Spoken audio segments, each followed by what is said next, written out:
Today is November 18th, 2024. And with me today is the Reverend Dr. Judy Fentress-Williams, who is the Dodge Professor of Biblical Interpretation at the Virginia Theological Seminary. Dr. Judy, as she is affectionately called by her students, and most people in the community that is Virginia Theological Seminary, is not only highly regarded,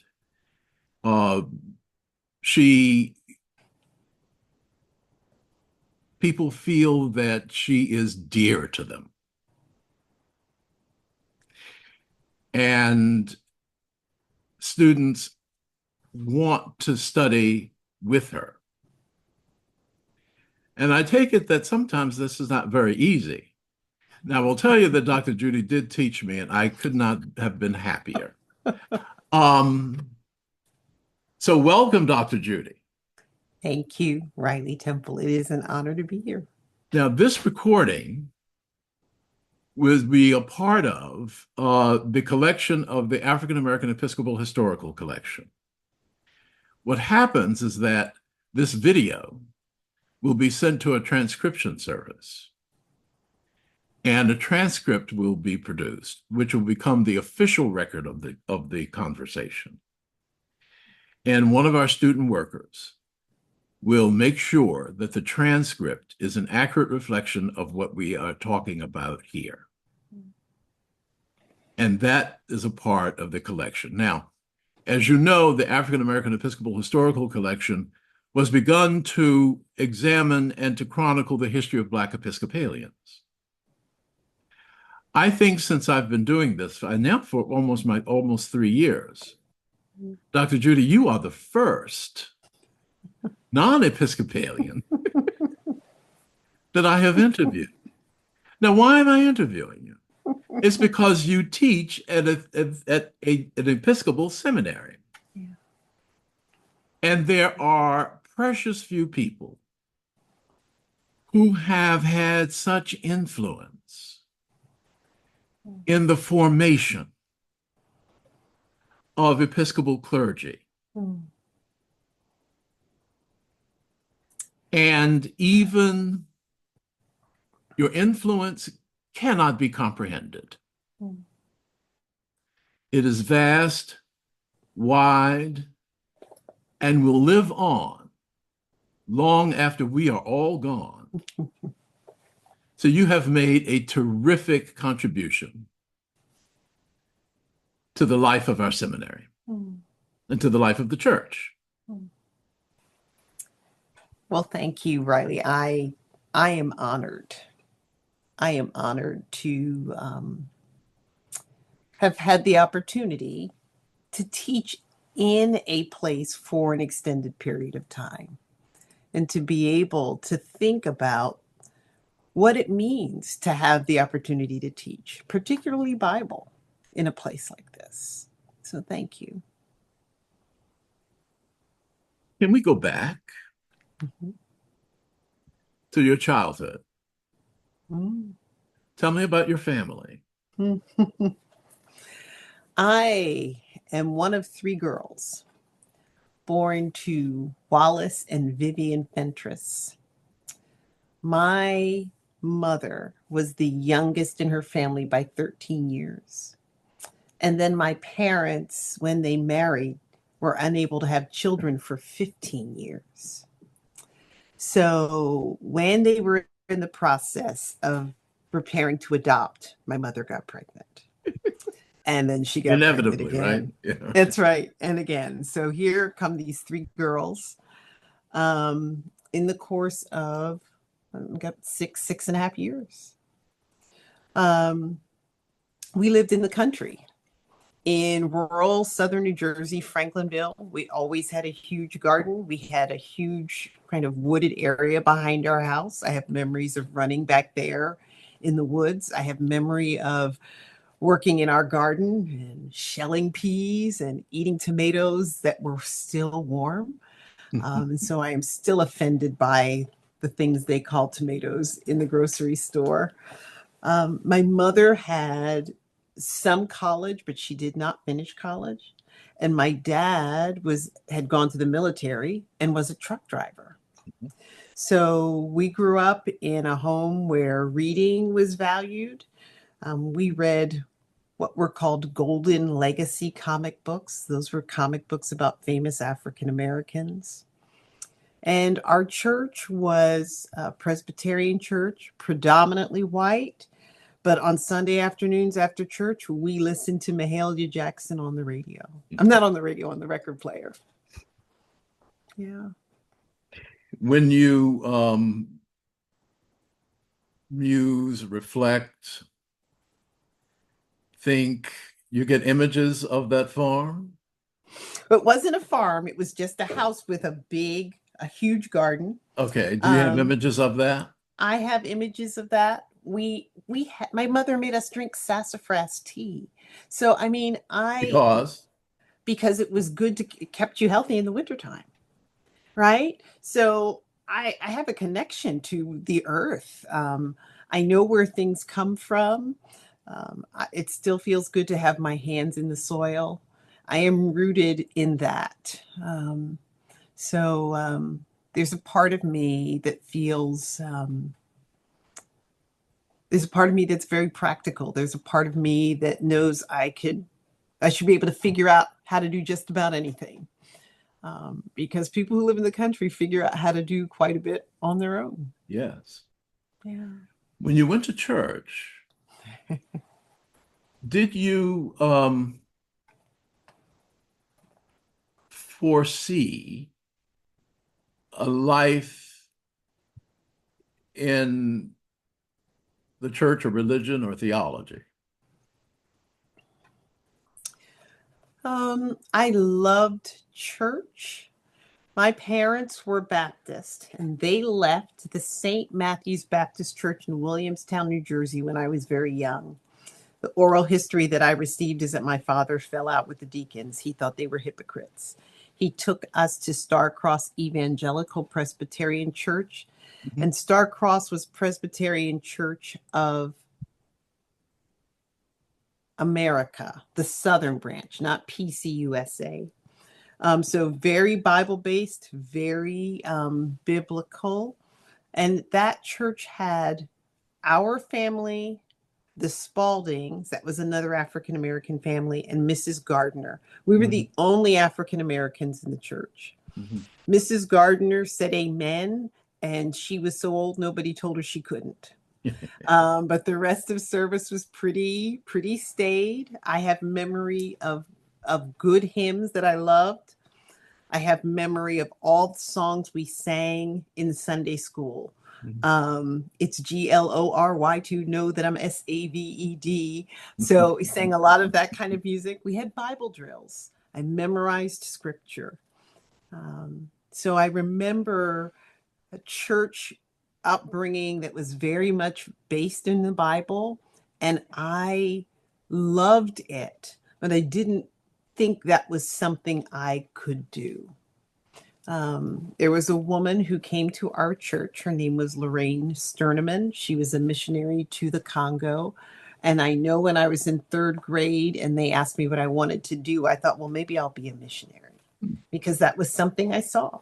Yeah. What else did you like about church? I was the middle child of three girls. So church was a place where I could stand out. I could win things. I could, win in the sword drills where you put your Bible in the air and whoever finds the passage first wins. I could memorize more verses than other people. So church and school were the places where I wasn't the middle child. I got to excel, and I quickly learned that I could learn quickly and I could memorize, and so I did it. Was that the first time that you became aware that you were smart? I'm not quite sure when I became aware that I was smart. Um, Let me think about that. So I went to Christian school from kindergarten to 12th grade. Okay. And in my early years, my teachers focused more on my behavior than my academic performance. So I think in the beginning, my experience of school was making sure I didn't get in trouble. I Mhm. talked a lot. Mhm. My teacher said my voice carried, but school was never a problem for me. But I didn't know that that was a thing, I think, until later. And when I got a little bit further on, I started getting additional work or advanced work. And I distinctly remember the day my mother told my older sister to come see me for help with her homework. And that was a moment. She still talks about that to this day. Your sister. So Yeah. that was a moment. Yeah. How did she feel about that? Oh, she hated me. Yeah. Yeah. She still talks about that. Yeah. Yeah. Um, were you writing at the time? A lot? No, just No? reading, reading, reading. And I would read anything. I would read my mother's ladies' home journal, good housekeeping magazines, and then I would go back and tell my parents how they could better parent us. So I would read something and then feel compelled to share it with them. You can imagine how that went. Um, and, I read the Bible a lot because I was in Christian school and I was in church, and there were things I did not understand and I couldn't get satisfactory answers about. And I just got in the habit of starting to file those away. I learned that reading was the way to learn about the rest of the world. And I got that in a number of ways. I always tell folks my first exposure to Harvard and Yale was by reading Love Story, because in Love Story there was a Harvard Yale game. That's And right. I didn't know what it was, but I knew it was a thing. Mhm. And so then that made me curious and I started doing more research. But that was my introduction to the Ivy League. And did you have, as a girl, did you have a prayer life separate and apart from church and school? I did. What I was that did like? have a prayer life. Well, that's interesting. I think what I remember about my prayer life when I was in fourth and fifth and sixth grade was about asking God for help. So I was in fifth grade when my father died, and I was in high school when my mother died. So I was praying Yeah, for because they were God's. older when they had you, right? Yes, Right. yes. And then they both had health issues. Okay. So I prayed for help. I was very clear that I wanted more in my life and in my future. I asked God for help with that. Um, and I think because of my upbringing was evangelical, some of my prayers were rooted in fear. There were so many things that you could do wrong, so many ways to get things wrong. And so I was also asking God for forgiveness, asking God to help me. Um, I think that there were a lot of things in my world that I didn't understand, that I knew I needed help with. I didn't have vocabulary for all of it, but I knew I needed help. Did you ever come away from prayer or school or home with anger or disappointment about your relationship with God? I don't think so. I think when I was young, God was God was always on my side. Other people may not have been, but God was always the safe space. God was my refuge.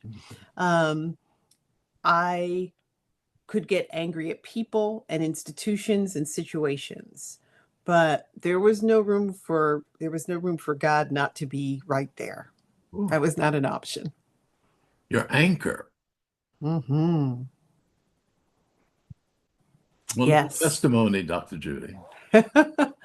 So I went to Christian school from kindergarten to 12th grade. My elementary school was fundamentalist. My high school was more evangelical. The What do you see president as or the the difference? What's the difference? I feel like there's even less room in fundamentalism than there is in there's some room in evangelical Christianity. Um, my high school principal went to Bob Jones University. I mean, Oh, my elementary school principal, okay. sorry. And so when I was in elementary school, I thought, well, when I go to college, I'm going to go to Bob Jones University because Yeah. that's where my principal went. Not knowing in those days, if you looked like me, you couldn't go to Bob Jones unless you were already married. They didn't want any foolishness. So it took time for me to really see racism. It was around me, but I didn't really fully grasp what it was.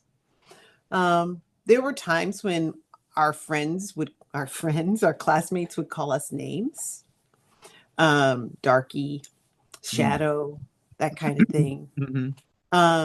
I have a distinct memory after chapel of a chapel speaker coming after me and putting his hand on my shoulder and telling me that he had Black people who had dinner at his home.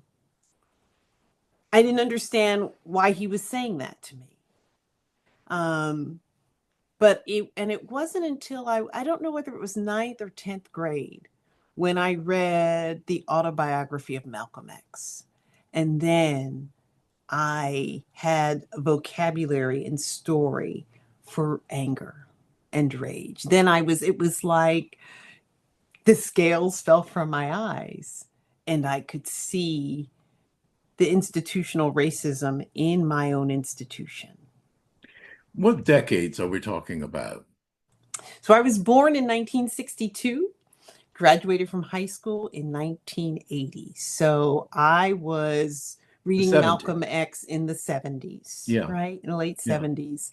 And I'm reading Malcolm X right around the time my mother was getting sick and had died. So there was a lot of anger. But again, not at God. Yeah. You lost your father first. Mm-hmm. Yeah. And how many years after that, your mother? 5, you say? So yeah, I think I must have been, I'm saying I was in 5th grade when my father died, but I must have been in 6th grade because my mother, it was about 3.5, 4 years later that my mother died. Yeah. Wow. Yeah. Well, those are profound losses for a child. Yes, they are. Yes, they are. And I've been alive longer without my parents than I have been with them. And there are ways in which I would say I've been in survival mode most of my life. That is something that you learn to do early on is to survive.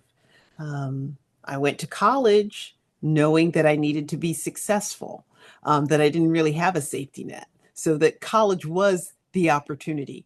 Don't mess it up. So yeah. When you started to look at colleges to apply to, Mm-hmm. um, how did you know that a Princeton University was a possible for you or Well, likely? yeah. So I was given the opportunity to participate in a program called AFNA, American Foundation for Negro Affairs, based in Philadelphia. And the students in the program either had to be pre-law or pre-med. So I was pre-law. I was going to be an attorney. And I Congratulations on escaping.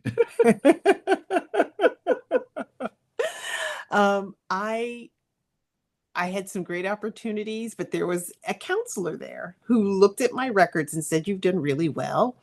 You should consider applying to some Ivy League schools." And I said, "Okay, which ones?"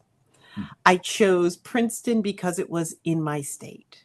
Yes. I chose Penn because some of the programs we had done with AFNA were on the campus of University of Pennsylvania. Mm-hmm. I picked Cornell because it was in New York. I had no idea how far upstate in New York it was. It was And just cold. thinking these places are close by. And then my high school English teacher, Raymond Ide, came to me one day and told me that his wife had an opportunity to play on the organ at Princeton's chapel. And he wanted to know if I would like a ride to visit the campus. And so he put me, I was in the back seat with their baby's car seat.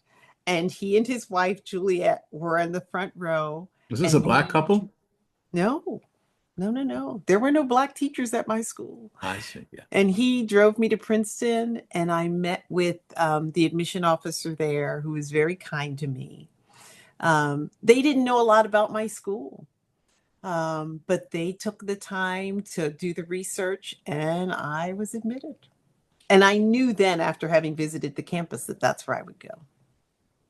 Yeah. And so then, after getting into Princeton, I was invited to come in the summer for the summer program.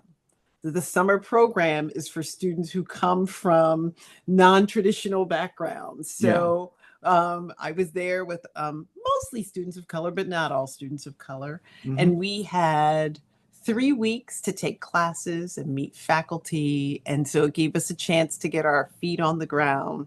It was a wonderful opportunity. And I went to Princeton, and I worked hard, and I did well. My one regret, I think, is that I didn't risk enough, because I was in survival mode, and I was thinking, you're going to get in here, you're going to get good grades, you're going to be successful. I wish I had risked more. By doing what? Going abroad. Okay. By taking courses that I wasn't as familiar with, or I may not have done as well. Such as? I would have loved to have taken more art history. Yeah.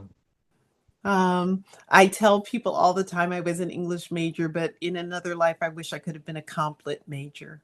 Yeah. So those things. Mm-hmm. Yeah.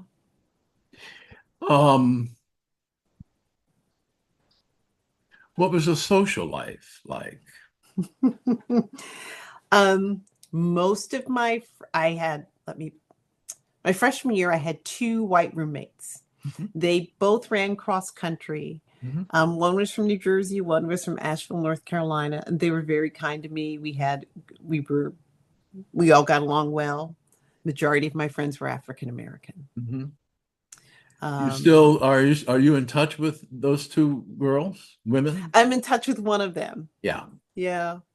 And Princeton takes its reunions very seriously. Yes, I know. And so there are a handful of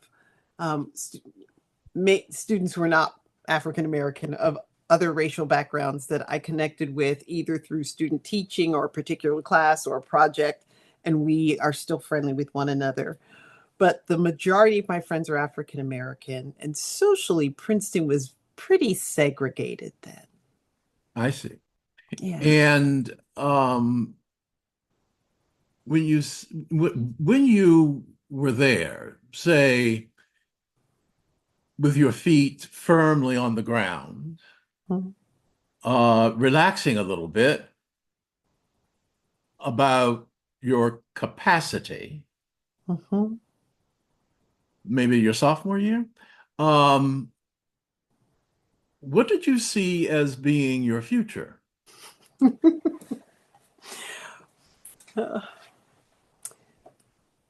When I was in high school, I thought to myself, I'm going to become an attorney, and then I want to be a senator or a congresswoman. Thought about law, I thought about making law, making the world a better place. When I got to Princeton and started thinking about the world and systems and injustice, I thought more about possibly being a teacher. That time I was influenced by Marva Collins, who had the school in Chicago. And part of me wondered what it would be like to have my own school to expose children not only to great literature, but great experiences in art. I still think about that sometimes. Yeah. When did you meet Dr. Williams? I met Kevin. I met Kevin as soon as I got to Princeton. The football players came early as well. Ah, So those of us who were in the summer program met the football players. Now, Kevin is a year ahead of me, and his class had one of the largest percentages of African American males. Many of them were athletes. So this is the class that Michelle Robinson, now Michelle Obama's older brother Craig, would have been in.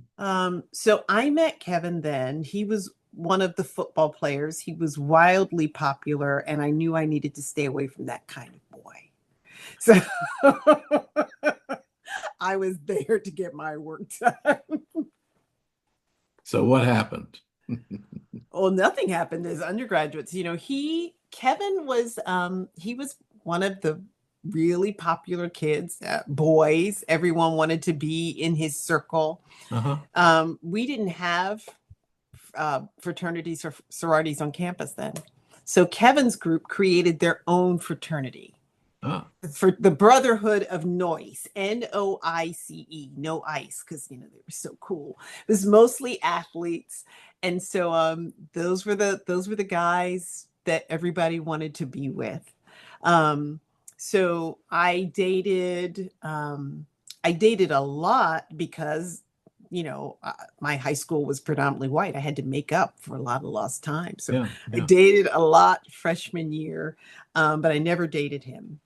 And we did not date as undergraduates at all. I think it was his senior year. He said to me one day, one day I'll be ready for you. And I thought, whatever. But years later, we reconnected at his 5th year college reunion. And then I think we started dating a whole year after that. He had his eye on you. Yes, but he had his eye on a lot of women, I think, in the beginning. To be fair, I think he had, You think he used that line on other women? I don't know if he used that line on other women, but I'm sure he had lines. That's quite a compliment. Yeah. No, it was. Quite a compliment. Yeah.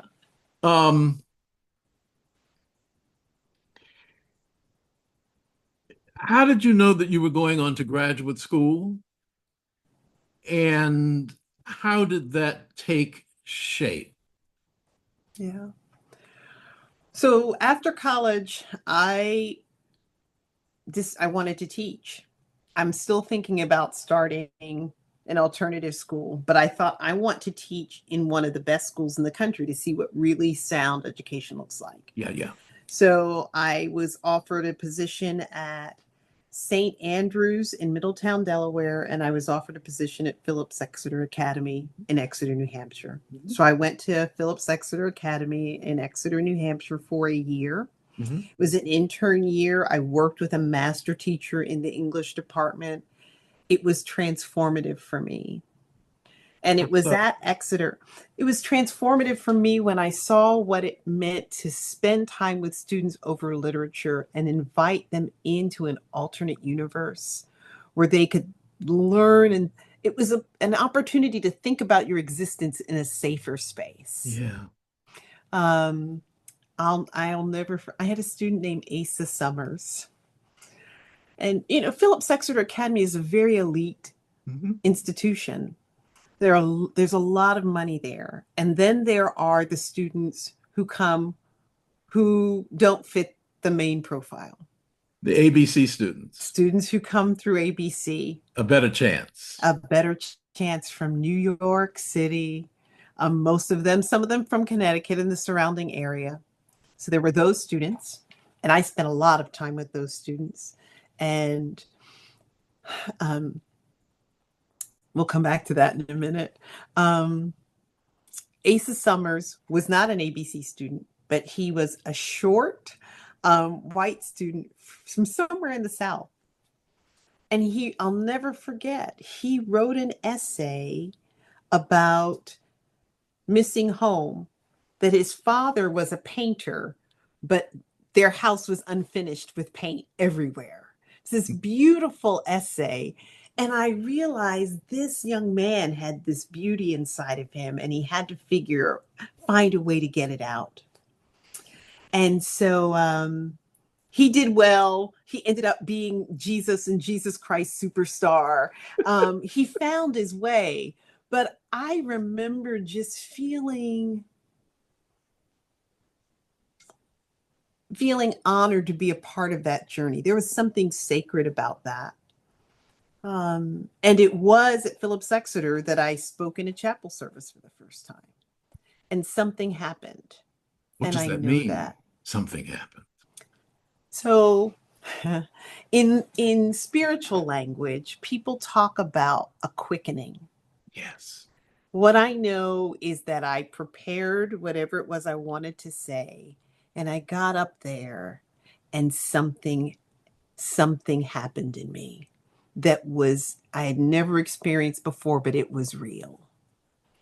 And it was spiritual. And I didn't know what to do with it at that time, but I'll never forget that moment. And what did you say to yourself? What was that about? Was that Well, your what reaction or happened is something else? that I finished, and then there was this response. People wrote notes to me. People Oh, said things to me, yeah. and I kept those notes. Uh-huh. I kept them, and um, yeah, I I just held it. I just held it.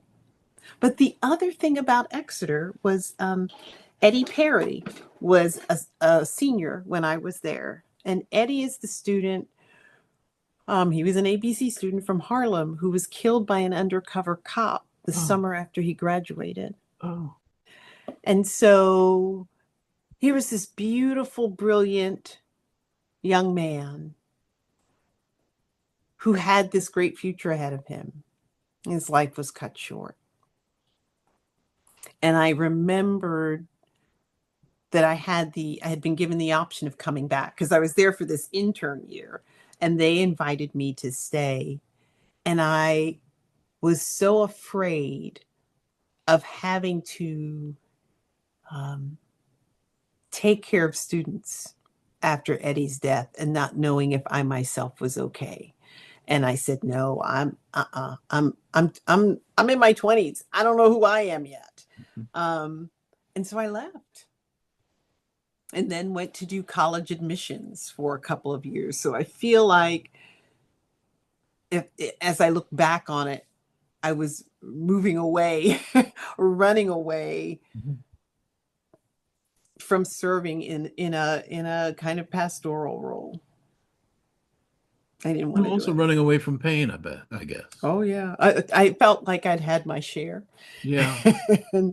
and so You had yeah, put in your time. yes, yeah, Were you attending church at this time? yes. So I had friends in Boston, so I would drive from New Hampshire to Boston to 12th Baptist Church in Roxbury, Massachusetts. Pastor Haynes was the pastor, and it was great worship there. It Roxbury was, is the black section of Boston. that's right. That's right. It was wonderful worship. Yeah. In what way? Well, it wasn't like the church I grew up in. Amazing music, good preaching. And one of the things that I didn't say out loud to myself, but was clearly living into, is that when you are working in a space that is predominantly white, it is good to sit in a black space every now and then. On Sunday, I could go into the space and I honestly believe I held my body differently. I believe it now that I've spent most of my life in predominantly white space. But whenever I find myself surrounded by people of color, something inside of me just lets down. And, people of color can be complicated too. So it's not Really? it's not easy. It's just different. By the way, before I forget, you mentioned, and I don't want to lose this thought, that you kept those letters. Yeah. I hope that you have plans for what you will do with your papers. Yeah, that's a good. I have not thought about that, but what I will do is at least put them all in one place. I found and framed a letter from Brevard Childs. He sent me a note saying, "This is my Old Testament professor, highly esteemed, well-known Bible scholar." And I found this note he wrote me where he said, "I sent off the letter of recommendation that you needed for whatever the thing was." And then he went on to say, "I'm still not convinced about this literary method you're using."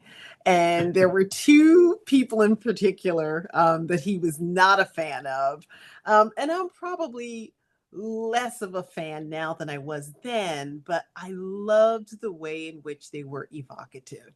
And he was so worried, that I was going to get led astray. When I think about it now, Riley, I was the first African American woman to get a PhD in Old Testament from Yale. I'm pretty sure I was the first African American. We can't confirm, but nobody knows from oral history. I've actually called the graduate school and asked, but I've never gotten an answer. What I believe, knowing what I know about graduate school, is that my professors saw something in me. They opened a door because they have to decide every year who gets in. They decide. Mm-hmm. They're looking at a bunch of qualified candidates. They can't take them all. Right. They gave me this opportunity. And I think they gave me this opportunity because they thought, or they believed, that this is someone that could earn the degree and that they could feel good about it. That they could feel like she is going to come, she'll be successful, she'll present well, and she'll resemble us in terms of her work. And I believe that's what they thought. A reflection of them and the quality. Yes. Yeah. And so I was doing well and I was doing fine. And then when I started having a conversation with a few of those writers, Dr. Childs wanted me to know, don't go too far in that direction. Who were the two writers? They're still alive. I'm not going to do it. But what I will say is, I hope now that he would be proud of me, that I didn't go the way that he probably wanted me to go, but that now he would look at my work and say, "That's okay." She didn't end up here, but where she ended up is a good place. Yeah. So what I hear is that when you taught literature at Phillips Exeter, you developed a relationship, a special relationship. Yes. To literature. Mm-hmm. Yes. I recognize the relationship because I think growing up, I'd always had it. Yeah. Right? Reading books. And I forgot to say, I read a lot of comic books. Yeah. And so on some level, that hasn't gone away. No, but when you think about narrative tropes, I was taking things in that I didn't have language for. Okay. I think about that now when I read more literary theory, hear all the different narrative tropes. It's like, yeah. And I see how many of them were in comics. And so I'm exposing myself to this on a regular basis. I'll never forget one day, Ellen Davis, another highly esteemed professor of mine, she said to me, you really know how to read a text. I never forgot that. And I thought, yeah, I do. But I think some of those instincts come from the fact that story's always been a part of my life. And it also informs your analysis of scripture, of course. Absolutely. And it shows brilliantly. I Thank think that is why we enjoyed so much being taught by you. Yeah. I think I want the record to reflect this, that one of the most memorable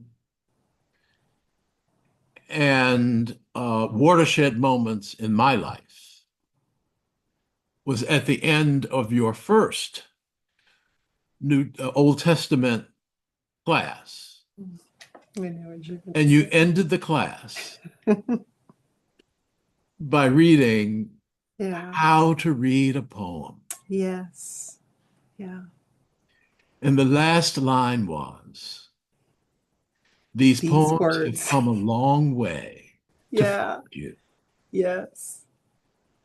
Oh, Riley, I love that. And Oh. I'm so glad you remember, because I was just saying, I was talking with Judith Maltby earlier today, and I said to her, you know, if we can read the Bible like we read poetry, right? Mm-hmm. Because when you encounter a poem, hold up, this is going to take a minute.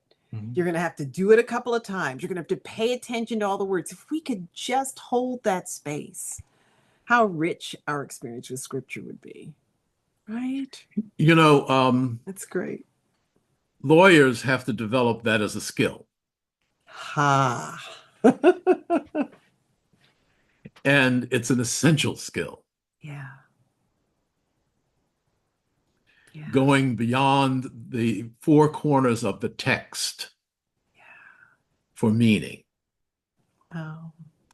I wonder, have you ever thought of writing something about the way a lawyer reads and the way a poet reads? I don't think there's much of a distinction. But that's not for this conversation. This is about you. I just want you to hold that, because I think that's awesome. Yeah. Yeah. Okay. When did you get to learn your affinity, love of scripture? When did that happen? I don't think it ever left me. I think that you were rediscovering. Yeah. I think there was a way in which the Bible stories sustained me. But in the beginning of seminary, I fought against historical criticism. So it didn't happen. It probably happened actually through my study of biblical languages. I think getting to pay attention to the way Hebrew, to a lesser extent Greek, but Greek does it as well. Greek wasn't my love language. But to the extent to which I could begin to think about the way language expressed things.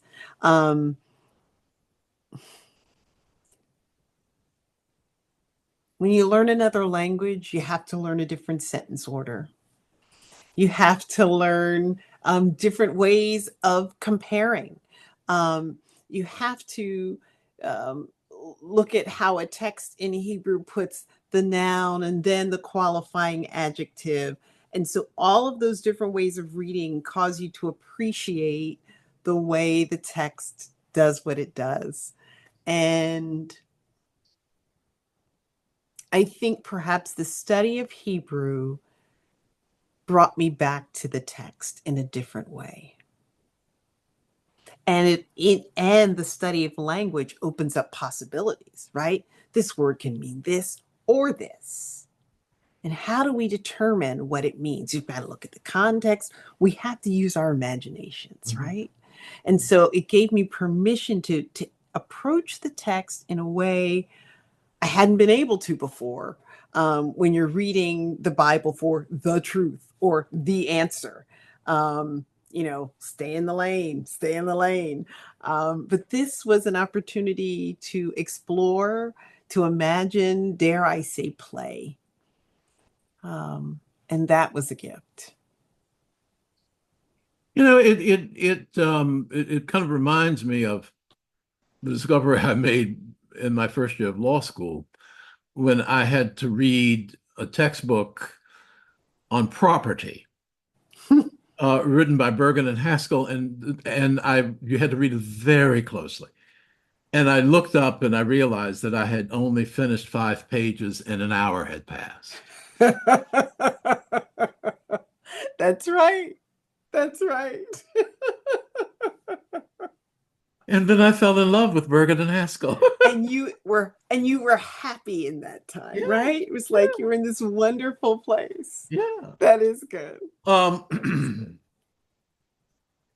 Were you teaching in graduate school the whole time? I think it was after the second year. I was TAing. I got to TA for Bob Wilson, who had taught me Old Testament. I was a TA for Ellen Davis, and I was a TA for Brevard Childs. What a gift. What a gift. They were all different, but all of them, Ellen, I don't know if Ellen was a senior scholar at the time, but Childs and Wilson were. Yeah. And they were so gracious because they could afford to be. Yeah. And so it was wonderful to learn from them. I remember the first night before I had my first section was on the book of Exodus, and I was up until about 1:30 in the morning. And I'm a girl who likes to go to bed at 9:30. Mm-hmm. But I was terrified, Riley, that someone would ask me something that I didn't know. And that if I couldn't answer a question, then people would assume that I didn't belong there. And I was pretty wound up.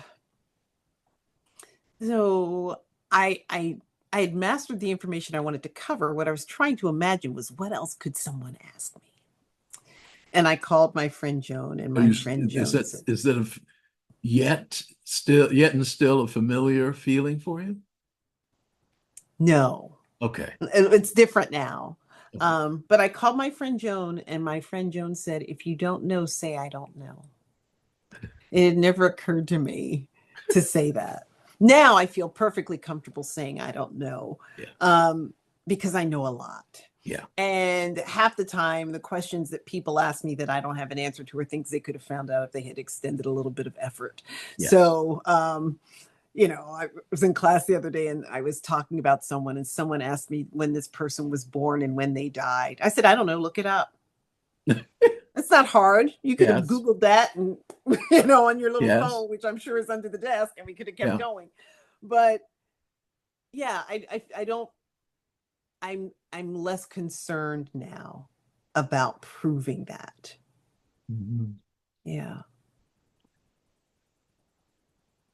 You discovered then that I think it was probably in Phillips Exeter, it sounds to me, listening to what I hear you say, that you fell in love with teaching.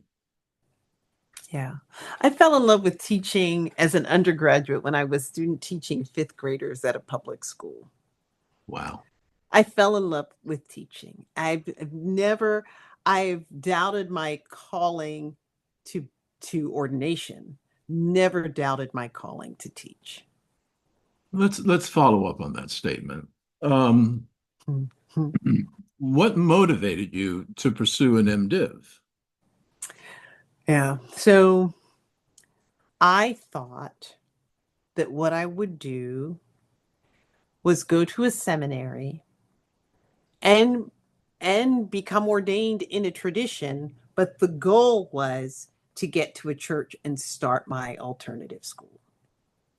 But I thought that was as good an inroad as any, to have the church credentials, so that I don't show up as some kind of an outsider, but come into a space where I could serve ministry in this way. And I got there, and the first thing I thought was, I got to figure out what this text actually says. I started studying Hebrew and I just could never stop.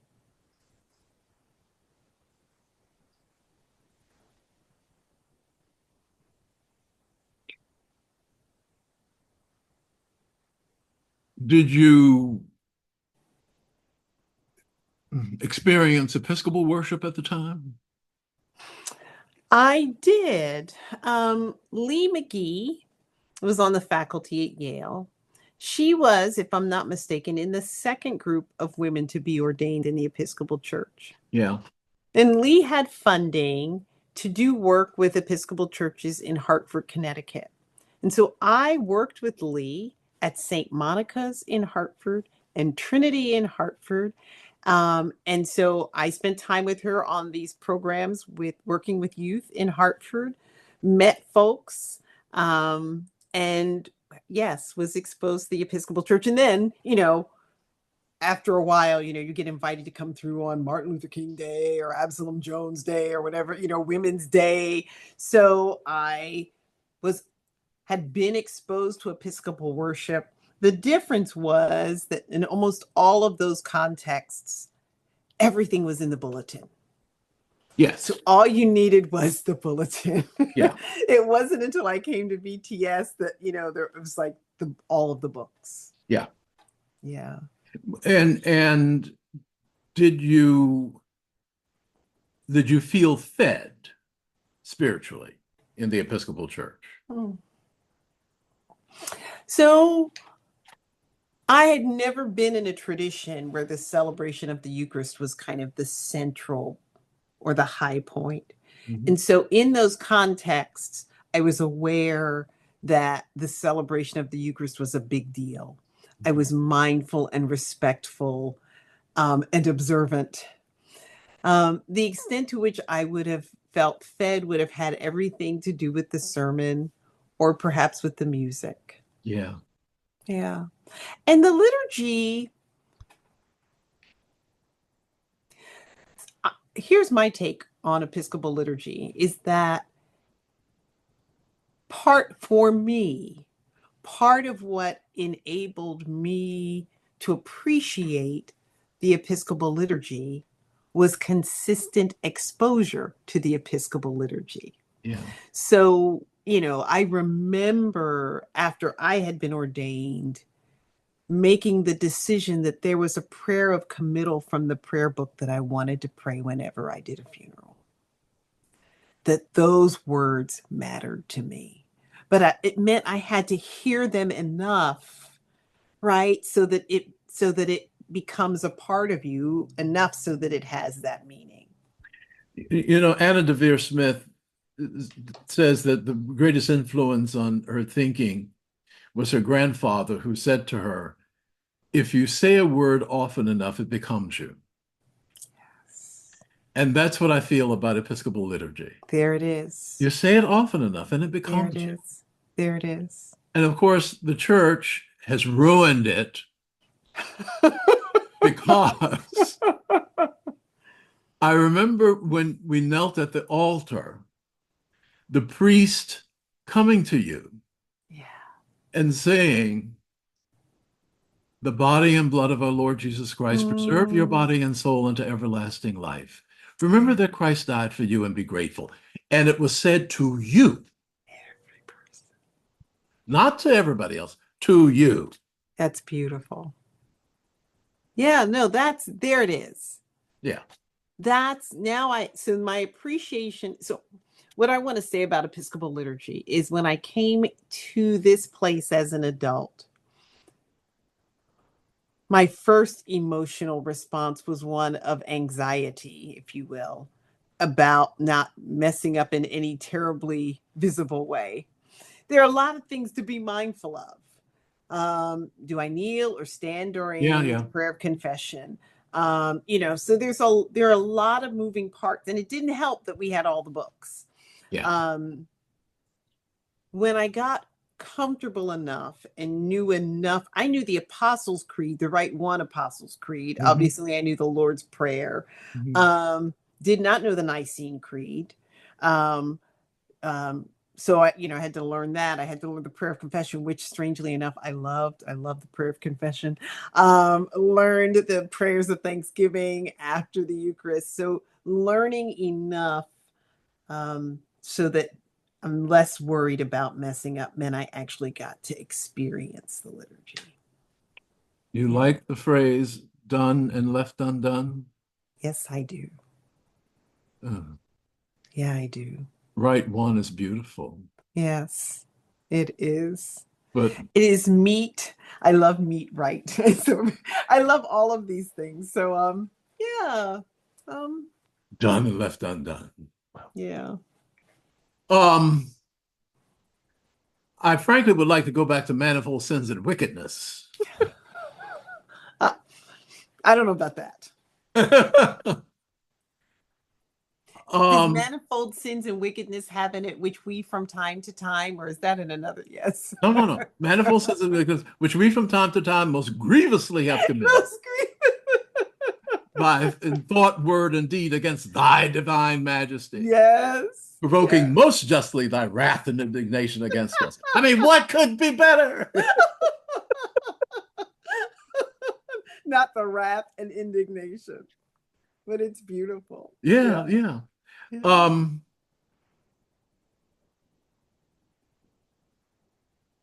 When did you know that you might be teaching in a seminary? Well, that's an interesting question. So here I am getting this PhD in Bible, TAing at a seminary. I'd never really imagined teaching undergraduates. Mm-hmm. I don't know. It's interesting. I said something to my class today about this. The difference for me between teaching Bible at an undergraduate institution and a seminary is I could teach Bible for years and never use a theological lens, right?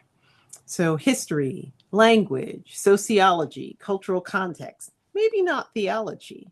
Mm-hmm. I don't know that I would have ever wanted to teach Bible in that universe. Mm-hmm.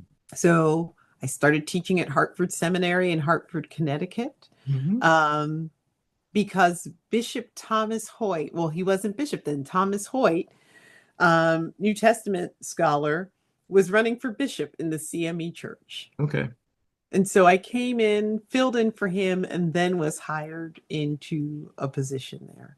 After he was elected bishop, I became the director of the Black Ministries program in Hartford and a professor of Hebrew Bible at Hartford Seminary. What drew you to Virginia Theological Seminary? Ellen Davis. Mm-hmm. I didn't know there was a position at VTS.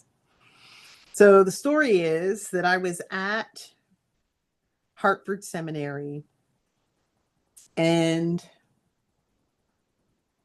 when my son was an infant, I was invited to apply for the position of Dean of Black Church Studies at Duke. So I remember this because Jacob was infant in car seat. Went down, thought about it, and said, no, I don't think so. And then it was maybe 18 months later, Ellen had gone, 18 months to 2 years later, Ellen had gone to Duke and told me she wanted me to apply for the role she was leaving. And so I applied for Ellen's job, and then Duke came back. And so as it turns out, I was offered positions in both places. And Bill Stafford, who was the dean of the faculty at the time, had a phone conversation with me. And I don't know what he said exactly that made me think that this would be a good place for me. But he convinced me that VTS would be a good thing. I knew that if I came to VTS, I could teach Bible and not teach Bible and be an administrator. And I really did want to try that out. and that I would teach Bible in a place where Bible mattered. Hmm. I knew that that was something that I wanted. Mhm. And so I came here not knowing how long I would stay. Now, remember, Ian Markham was the dean of the faculty at my other institution when I left there to come Oh, here. wow. Yeah. I didn't know that. Yeah. Yeah. So he knew you. So yes, Yeah. yes.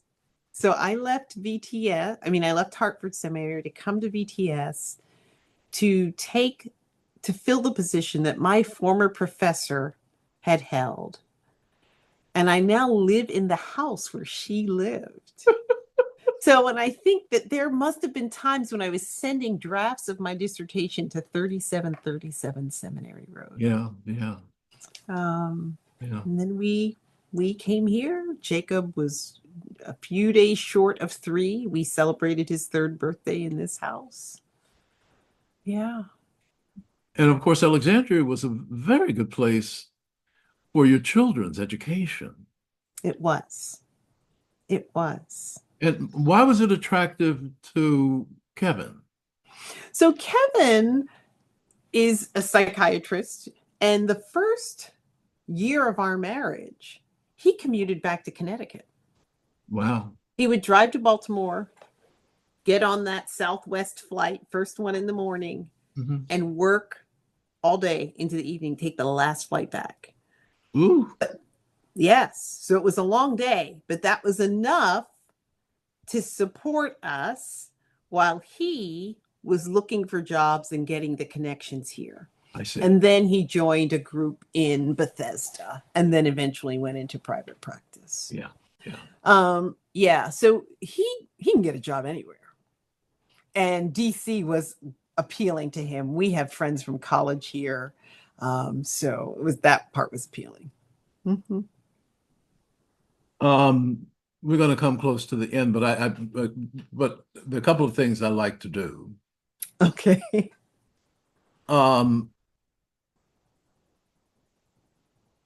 What surprised you when you came to teach at Virginia Seminary?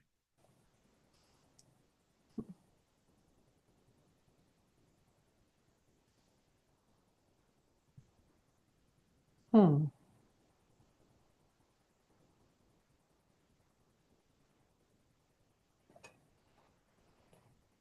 So many things. It's not the same place today that it was when you arrived. So one of I'll say, if I can cheat and say 2 things. One thing was when I met Paula Clark, after we greeted each other, she said, "You've now met 50% of the Black students on this campus." Wow. That surprised me. Yeah. And that's changed remarkably. Woo. It's changed remarkably. Mhm. Now sometimes we look like an HBCU. Um, at least in our publications. And I think the other thing that surprised me would be our students. So the students who came to VTS then, came with a clear sense that because they had already been vetted by their congregations. Mm-hmm. So they came here knowing that they were being formed to be priests, Mm-hmm. and they had a parish behind them. Yes. And that's a very different way to enter education. And I'm always struck by what a blessing that is. I don't know if our students always recognize that, but that's a blessing. Mm-hmm. Yeah. Mm-hmm. I think eventually they do.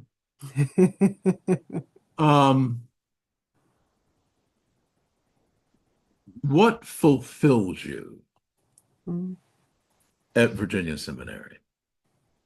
Teaching fulfills me. It really does. I tease you about the way you would push back when I was teaching. Mhm. I love that because it means that the students are engaged. They're taking it seriously. They're not checking off a box. Mhm. It means the Bible matters. Mhm. And I have said this over and over and over again. I am not Episcopalian, but I would hate for Episcopal priests to surrender the text to people who don't read it well. Yeah. And that if the Episcopal Church is the learned church, that we are the people, you are the people, right, who are well positioned to do right by this text and open up things instead of shutting people out. And the fact that I get to have a say in that, that's good. Priceless. Yeah, it's good. It's priceless. Mm. Oh, and also, when I look at the people who have risen to ecclesiastical positions of authority, Yeah. bishops Yeah. throughout the American church Yes. and beyond. Mm. Virginia Seminary is very well represented. Yes, we are. Yeah. Yes, we are. It is, it sometimes makes me speechless, Say more. right? To think about the people who have gone on to leadership in this church. And I've had the privilege of crossing paths with them or teaching or having something to do with their formation. And sometimes it happens in the classroom, but sometimes it doesn't. When there were fewer Black faculty here, I used to have what was called a colored girls luncheon, where I would invite all the Black women to lunch before graduation. And Mhm. there was a time when there were fewer students, and Tony Lewis and I would put our heads together and say, let's buy a book for all of the students of color graduating. Yeah. And those things, I believe, mattered. So it means, for me, that is something I include when I think about my legacy. When students call me to this day, or not call me, email me to this day and say, I preached from the Old Testament last week. That's good.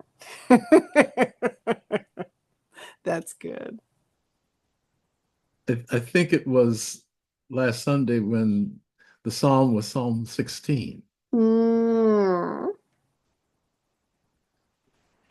which Say that. personally has been reassuring to me, I don't know how many times.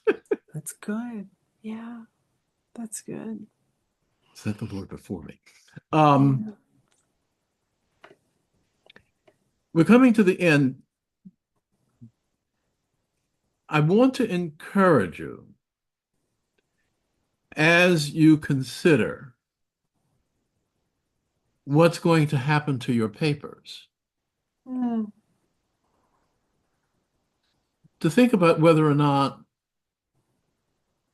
the Virginia Theological Seminary archives is a possibility, Mm. particularly the AAEHC. The papers of the Black clergy of history Mm. are collected there. Mm. And every time we open a box, we find something else. So I would encourage you to think about that.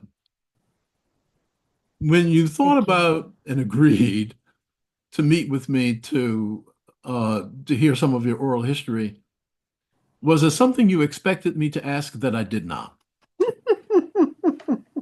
I thought you were going to ask me why I gave you an A- when I should have given you an A. No. Is there something you want us to know that we didn't talk about? that's important to know enough for you.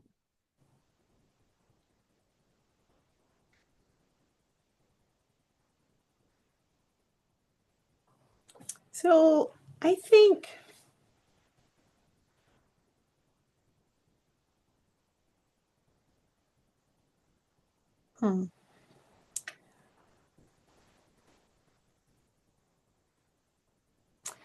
there are ways in which being a woman of color who's not Episcopalian, who's now ordained Baptist,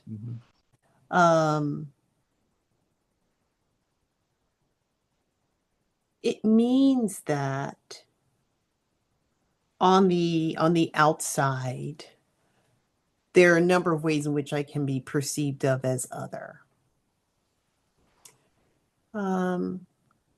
And for those of us who spend some time in our lives in marginalized space, that's a complicated thing. Sometimes that's difficult. Sometimes it's nice to not have to be able to opt out. Yes. And what I think, as I reflect on my time here, is that by the grace of God, and because of some really good souls, more than one or two, because of a good number of really good souls, I feel like this is my place. That I have a place here. And I am grateful for Dean Martha Horn and Dean Ian Markham, Yes. who I think both facilitated that. I am grateful to students like you, Riley, who came into this space and you didn't need this place, which meant you interacted in the space differently. And when I came here, Ellen Davis said to me, now promise me you will stay at least 3 years. Promise me that you won't get there and leave. She didn't know how long I would last in the space. And I am happy that this has been a place where I could stay and where Kevin and I could raise our kids. Yeah. Yeah.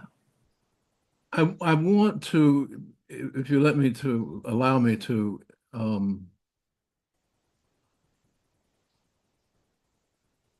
take on the privileges of the convener here. This conversation is taking place less than 2 weeks after a presidential election in which the Democratic nominee was a Black woman. And no matter how they spin it, she had her head handed to her. But it wasn't only her. As a people, we had our heads handed to us. And yet again, we were put in our place as they define it. And it's personal. What's wonderful about this conversation is that it is nurturing, it's healing at a time in history when the sands of time are blown away and someone wants to look at this or read it, they'll know. Yeah. It was this kind of conversation that was really needed as a balm in a troubled time. Yeah, thank you for that. You sent that video of Vernon Jordan. This is not the first time. Yeah. We've been here before. And we don't want to be here. Yeah. But we do know what to do. And we don't sing "We shall endure." No. We sing we shall overcome. Overcome, Riley Temple. Yes. Get busy. That is our hope. Yeah. That is resurrection. It is. Yes, indeed. Yes, it is. And we will meet in Galilee. Yeah. Yes. Now Where he that's a word. promised to meet us. That is a word. Thank you, Dr. Judy Fentress-Williams. Thank you, Riley Temple. You blessed me today. Bye-bye. Until the next time. Yes, until the next time. All right.